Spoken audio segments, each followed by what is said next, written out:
saay bu ñu wootee ngeen wane seen mobilisation wax nañ ko mën nga luye ay chaise luye basse waaye mënoo luye nit yéen saay bu ñu wootee yéen rek su ngeen ñëwee mu fees kon nag dañ leen ay sant bu baax di leen ay gërëm bu baax di leen ay encouragé bu baax saay bu ñu leen gisee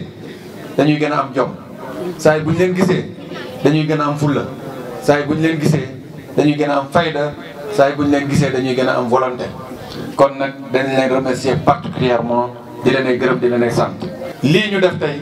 yombut dañoo jëm ci élection législative parce que dañoo jóge ci élection locale yàlla atte def li gën parce que dama naan yàlla lim def moo gën yàlla atte def lim gën ñu dellu si waat gëm ne su yoon jeexul rek yaakaar naa ne mën nga egg te dañ ñuy egg par force mais nag peut-être que lii yàlla def ñoo xañ li pour jox ñu leneen ñun noonu rek lañ koy jàppee kon nag su législative jógee jotee du moins ñu jóg pour dem législative ñu am luñ fi def loo xam ne wax dëgg yàlla rafetlu ko woon parce que suñuy wax politique tey Ndofane yaakaar na ne am nañ fi cër bu am solo kon nag suñu jëlee def loo xam ne ñun gëm nañ ne te gis nañ ne du loolu même suñ ko contesté wul dañ koy naqarlu ba mu jotee aussi naqarloo nañ ko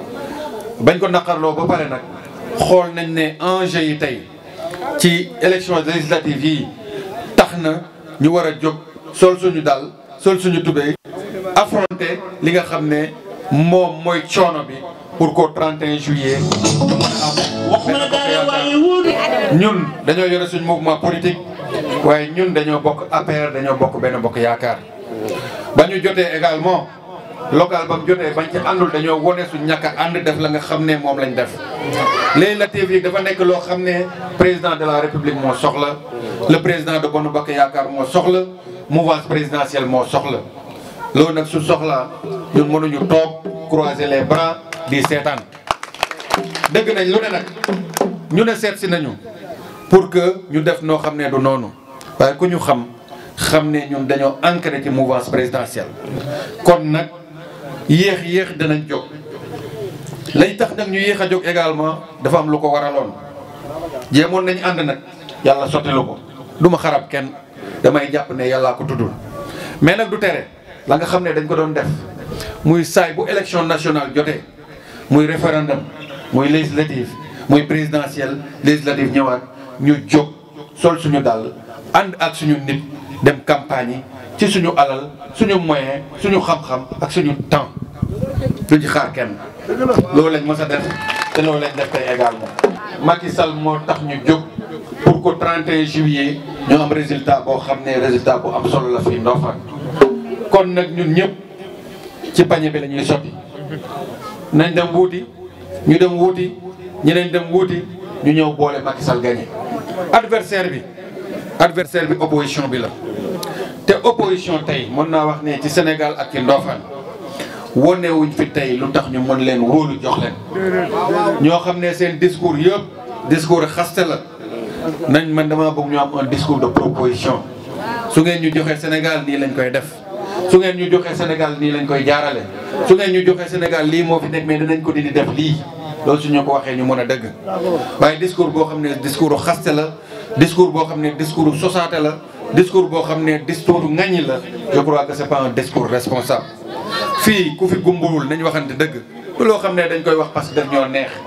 ku ne ci kër nga dëkk jóge ku ne ci quartier nga jóge ku ne ci dëkk nga jóge waaye gis nañ ne changement am na Sénégal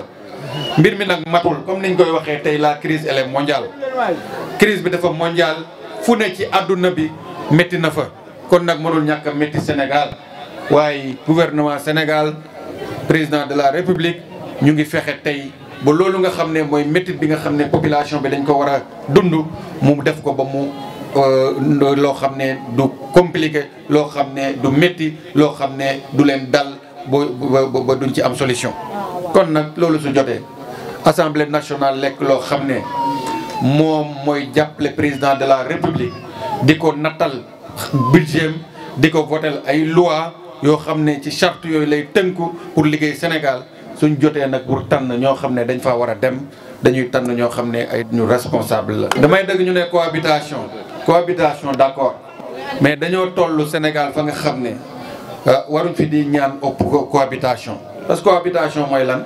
opposition dafa nekk fii président nekk fii kii su defee kee bloqué ko parce que loolu la parce que discours bi ñu tenir du discours boo xam ne suba cohabitation su amee Sénégal mën na permettre ñu gouverner Sénégal ci jàmm te Sénégal jàmm la bëgg Sénégal jàmm lañ xam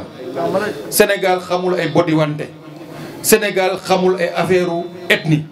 Sénégal xamul ay affaire waaso Sénégal ñun benn lañ parce que dañ ne un peuple un but une foi Sénégal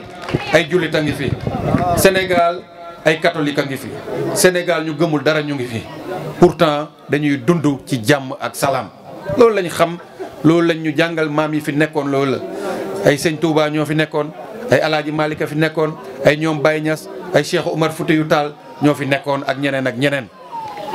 nekk fi ay abbé jaar nañ fi ay monseigneur ak ñeneen mais dañ doon demante di waxtaan ci jàmm Sénégal ci njëriñu Sénégal ak jëmu Sénégal ñun loolu lañ xam kon nag nañu continuer ci loolu xam ne dëkk bi ñun ñoo ko bokk mënuñ ko séddoo la ñu mënul séddoo nag dañ koy jëmal ba nga xam ne ku ne gis ci boppam. kon nag yéen waa Ndofane nee nañ ay député yéen wax ngeen ko député benn député Ndofane mbaa benn député département Kaolack mënul régler problème mu Ndofane mënul régler problème mu Kaolack mënul régler problème mu Sénégal. Assemblée nationale 165 député la ñoom ñooy bugg di waxtaan di xool li nga xam ne moo gën ci Sénégal ñu def ko mais suñ la nee benn député mën nañ ñëw régler problème mu Ndofane ba problème mu Kaolack dañuy wax lu leen neex te fii député du mënul régler dëkk loolu sax du rôlam loolu du rôlam suñ xamee rôlu député dëgg du ñëw naan fal leen ma député ma defar dëkk bi parce que loolu du suñ ma ne woon fal leen ma maire ma defar dëkk bi mën naa ko gëm mais fal leen ma député ma defar dëkk bi loolu ku xamul rôlu député mooy wax loolu parce que xamuñu rôlu député nañ wax population yi ba pare lan mooy rôlu député suñ paree ci loolu nag ñu mën leen ñu wax leen ndax mën nañ defar dëkk bi ndax mën nañ defar dëkk bi li ma leen ay ñaan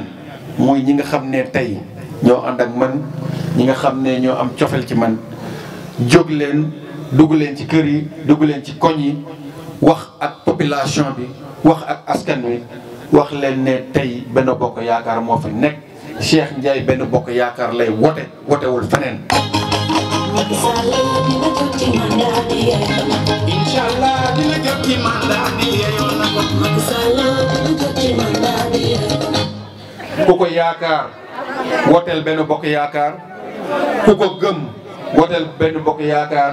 ku am ci moom cofel woteel Benno Bokk Yaakaar parce que Benno Bokk Yaakaar la ñu tey Benno Bokk Yaakaar la ñuy woteel. kon nag ku fi toog naan ànd nañoo ak ñee mbaa ànd nañoo ak ñee mbaa am nañ fee am nañ fële wax leen ne du dëgg ñun Benno Bokk Yaakaar lañ nekk fa lañ bokk te moom la ñuy jëmal te moom la ñuy woteel.